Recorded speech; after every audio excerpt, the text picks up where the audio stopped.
शर्मा जी, आज आप फरीदाबाद आए हैं और ऐसे में हरियाणा की शिक्षा मंत्री से भी आपने मुलाकात की है, बातचीत की है। क्या मुद्दा था, एक बार थोड़ा-सा बताएँ?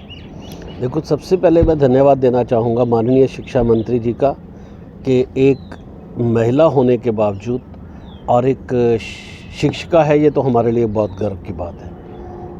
उन्होंने देर रात अपना कंफर्ट छोड़कर भी, क्योंकि महिला पे बहुत सारी ज़िम्मेदारी होती हैं, परिवार की ज़िम्मेदारी भी होती है और उन्होंने तो अब पूरे प्रदेश की ज़िम्मेदारी भी ली है। उसके बावजूद देर रात भी उन्होंने पूरा समय हमें दिया और 2 घंटे के करीब अपने कंफर्ट को छोड़कर प्राइवेट स्कूलों की प्रॉब्लम को जानने का प्रयास किया और आश्वासन दिया कि जो आपकी समस्या है, तो हमने ज़्यादातर उनको इस समस्या से अवगत कराया प्रमुख कि जो स्कूल बंद होने के नोटिस दिए जा रहे हैं।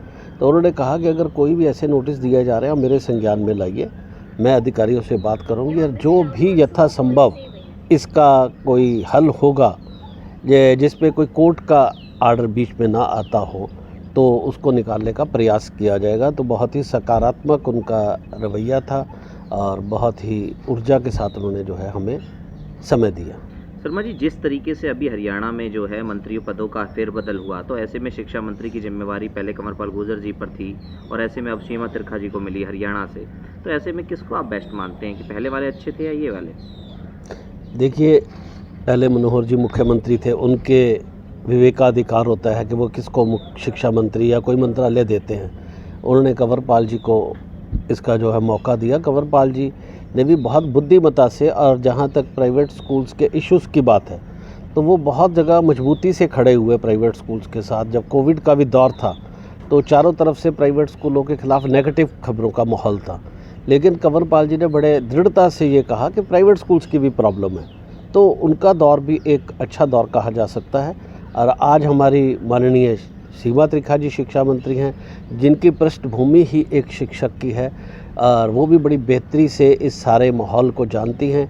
तो बहुत जल्द ही उन्होंने, जिनसे जैसे हमने उनसे बात की, तो उनके विचार बहुत ही फोकस्ड लग रहे हैं कि बहुत ही फोकस्ड होकर जो है शिक्षा मंत्रालय में वो काम करने के थोड़े समय में उनका जो प्रयास रहेगा, मुझे लगता है वो बहुत ही महत्वपूर्ण प्रयास और बहुत ही महत्वपूर्ण काम वो करेंगे। तो दोनों को जहां हम देखते हैं, तो दोनों ही एक बेहतर शिक्षा मंत्री के रूप में जो है उनका काम दिखाई देता है। नहीं, आप जिस तरीके से आप एक उच्च ओहदे पर, यानी कि कहीं कि आप नेशनल इंडिपेंडेंट स्कूल एसोसिएशन के प्रेसिडेंट हैं, तो ऐसे में आप किस ओर देखते हैं कि फरीदाबाद में जो स्कूलों की स्थिति है, कहीं न कहीं कहें कि कई स्कूल जो है ब्लैकमेलिंग का भी शिकार हो रहे हैं, तो ऐसे मुद्दों को लेकर आप क्या कहोगे? देखिए, ये बिल्कुल आपका बिल्कुल सही प्रश्न है कि मैंने देखा है फरीदाबाद में, ख़ासकर जब स्कूल संचालकों से बात होती है, उनके फ़ोन आते हैं या मीटिंग्स लेते हैं, तो ये देखा जाता है कि शिक्षा अधिकारी के ऑफ़िस से उनको परेशानियों का बहुत कारण जो है वहीं के लोग हैं जो उनको परेशान करते हैं, जबकि शिक्षा अधिकारी या उसके कार्यालय का काम है राहत पहुंचाना। लेकिन वहीं पर से ऐसे खबरें आती हैं कि उनको परेशान किया जा रहा है, जो ख़ासकर फरीदाबाद में बहुत नोटिस हुआ है। और इसका निराकरण होना चाहिए कि अगर खुद ही हम जो है जो कहते हैं रक्षक ही अगर बाढ़ को खाने लग जाएगा, खेत को खाने लग जाएगा, तो शिक्षा का प्रचार प्रसार कैसा होगा? अगर शिक्षक परेशान रहेगा, स्कूल संचालक परेशान रहेंगे, तो वो कैसे क्वालिटी एजुकेशन पे फोकस कर पाएंगे? तो ऐसे अधिकारियों को अपने स्टाफ पर पैनी निगाह रखनी चाहिए कि कहीं ऐसा तो नहीं है कि हमारे स्टाफ में से कुछ लोग, जैसे फरीदाबाद में नज़र आ रहा है, तो ऐसे लोगों पर बहुत नज़र रखकर इस पर काम करने की ज़रूरत है। क्योंकि जिस तरीके से कई बार स्कूल संचालकों पर कई तरीके के आरोप लग जाते हैं या फिर कहीं कि निराधार तरीके से उन्हें गलत तरीके से फंसाया जाता है, ऐसे में कोई आपके पास तक पहुंचना चाहे तो किस तरीके से आपसे संपर्क कर सकता है? देखिए, हमारे यहाँ पर अपने एसोसिएशन के प्रतिनिधि हैं, वो उनसे भी बात कर सकते हैं, और कोई डायरेक्ट भी मेरे से बात करना चाह रहा है कि उसकी प्रॉब्लम बहुत ज्वलंत है और वो बात करना चाहे, तो मेरा नंबर 720666 0789 मेरा नंबर है, उस पर भी वो संपर्क कर सकता है।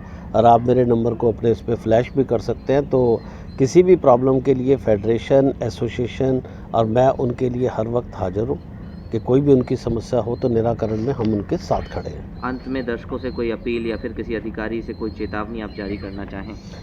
देखिए, अधिकारियों को मैं एक बात कहना चाहता हूँ कि अधिकारियों को एक अधिकारी की तरह बिहेव करना चाहिए और शिक्षा की बेहतरी में बिहेव करना चाहिए, ना कि थानेदार बनना चाहिए। जो फरीदाबाद का भी प्रश्न आ रहा है या कई जगह पे मैं सभी को एक तराजू में नहीं तोलता हूँ। ना सभी व्यक्ति एक तरह के होते हैं, ना सारे अधिकारी एक तरह के होते हैं, लेकिन अधिकारियों को थानेदार ना बनकर एक सहयोगी की भूमिका में प्राइवेट स्कूल और गवर्नमेंट स्कूल सभी को मिलकर अगर हम कार्य करेंगे तभी शिक्षा को बेहतर बना पाएंगे। तो मिलकर काम करने का मैं संदेश अधिकारियों को भी देना चाहता हूँ और स्कूल संचालकों को भी ये कहना चाहता हूँ कि वो क्वालिटी एजुकेशन पे फोकस करें और अपनी शिक्षा की गुणवत्ता को जो है अपग्रेड करने पर ध्यान दें। जी, बहुत-बहुत धन्यवाद आपका।